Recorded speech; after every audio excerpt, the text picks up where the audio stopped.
tuning into the spiritual realm. State your name and where you're calling from. I'm Raquel from San Jose, California. Hey, how are you?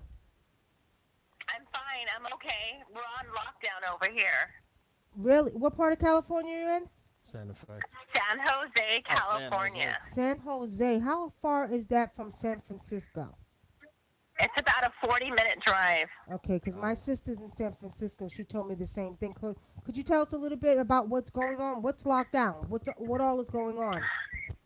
Okay, so they just have they implemented no one's allowed on the streets, especially at night. Mhm. I was at the park today because they said we can at least like walk our dog or go outside and exercise. But I see National Guard at the park, like a Really? jeep driving around. Mhm. Mhm. Wow. So they just don't want anybody out in the streets, only for necessities, like for to go get food, but you can't sit in a restaurant. Mhm. That. So are the actual stores and restaurants closed, or you have They're to? closed. Yeah, Okay. some are open though still, but like nail salons, beauty salons, everything's shut down like that. Oh Oh, okay. wow. Okay. Okay. Wow. So Yeah, and what? then but you know what? Mhm. I also wanted to tell you of a dream that I had, and I think it was because I never heard the word until I hear you guys talking about it Mhm.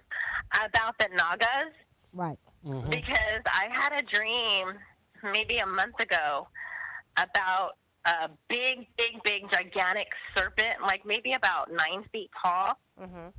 that was in my living room, and it was to me it felt like it was a woman because of the way her back looked, Mhm. but the bottom of it was like a serpent, Mhm. like like it coiled like a serpent Mhm. into a That's woman's body, definitely a Mhm. Naga. and then the head. You know how like the Egyptian um, headdresses are Right. shaped like a Mm-hmm. cobra. Right. So the head was shaped like a cobra, like that. Mm-hmm. And she had arms, and her hair was in braids. Mhm. But the whole color of the snake being was rainbow colored. The scales, the body, the arms, because she had regular arms, Mhm. the hair, the braids, everything was rainbow colored. Wow. And she didn't say anything to me. I don't think she wanted to startle me. I wasn't startled though. I was like, hi, like like what do Mhm. you want me, wish me, or will me to know, Mhm. And she was just sitting there in all her glory. 'Cause she was just big and just like wow. Mhm. So yeah, but I think that was a what you call, I guess, a What naga. we call a naga, right? A naga being. Also, too, when you begin to dream about those snakes, like especially the huge ones, there's a major transformation that's taking place in your life. Okay. Mm-hmm. I had a dream Yeah. similar to that years ago, and about a snake just like that, but it was in my front yard, and then there was a whole bunch around it. And usually, when you dream of snakes like that, you pretty much are going to get ready to go through a huge transformation in your life. So that's something you might want to consider too. But also, what that says to me, because I've had someone just hit me up and said they were dreaming about snakes. One of my other readers, Mm-hmm. I think, was it the lady in Yeah, I Guyana? heard that. I heard that. Yeah, I and was what? listening to that one. Yeah, okay, that was the other night. And what we have to understand, this is sort of the Nagas. When we talk about the Nagas being ancient beings and the Mm-hmm. rise of the serpent, Mhm. the energy is getting ready to change.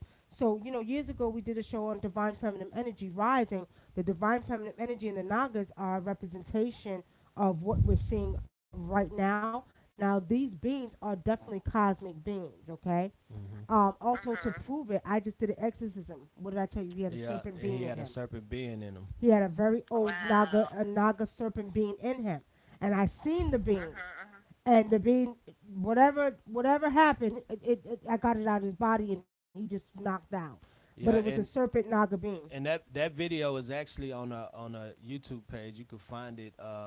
It's I think it's under exorcism or something like that. I forgot, Right, but spiritual. it's spiritual exorcism. But it's a guy, and he's talking to him, and the spirit took over his body, and he's staring at my wife, and he's out trying to outstare, and he just leans like this to the side, and then he just knocks out, and he falls asleep, and Yeah, the spirit I'm leaves gonna his look at body. that.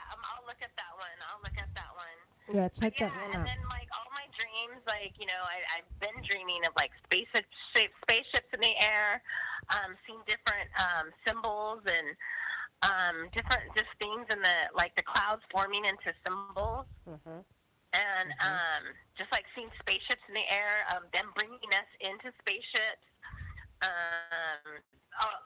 fighting in the air, like seeing like it looks like asteroids, but I don't think it's asteroids. I think it's like beams in the air, like fighting Mhm. going on, and Mhm. just many things like that. Yeah, and see, that's just confirmation. A lot of people, and I'm sure you all can attest here on YouTube and Facebook, are having dreams Hmm. about space, about ships. So it's not a coincidence. Yes, yes. Everybody's not lying. Everybody's not lying. So with saying this, it's definitely another confirmation that we get from people either calling for readings or Hmm. people saying that they have dreams about, these spaceships or being in space and, going to another planet. It just falls right in line with I think half of humanity is going through and seeing right now. Yeah, and you know, And my daughter's saying she's looking up into the air, and she's like, "Mommy, I saw it. I swear." She goes, "I seen this thing." She goes, "It was just spinning around, and then all of a sudden it was gone." I go, "I believe you. I believe you." Yeah, that's yeah, right. Well, you know what? I want to Mhm. thank you for calling in and definitely pay attention because my suggestion, and probably everybody's going to ask, what is your name? Well, my name is Raquel. Raquel. Thank you for calling in. Yeah. Okay? Thank Okay. you. Thank you for being on the air, both of you. Thank you. You're you're welcome. welcome. Take care, Raquel. Okay. Thank you. Okay. Okay. Take care. Bye. What I Yeah, want to go ahead. now, and not to mention, before we go to y'all, gotta remember a lot of the Egyptians were a lot of the Egyptians were Nagas because when I remember when she summoned King Tut, we did it live, and he said when we called him down, he said he was a Naga because That's right. he didn't understand a lot of the titles that we were giving him. He didn't understand Egyptian. He didn't even know what he didn't know anything about Kemet or none of that. Like he didn't understand. And I think we posted the video on here on YouTube. I don't know if we did it on YouTube or if we did it on She's talking about this right here, family. yeah, that's what he had on there. You see But that? it's just crazy because it's like people don't really make the connection because they think oh the Nagas were ingesting Angkor Wat. They was just over in Asia, but they were all over the globe. A lot of these beings that we think are one being like are different beings and that ran the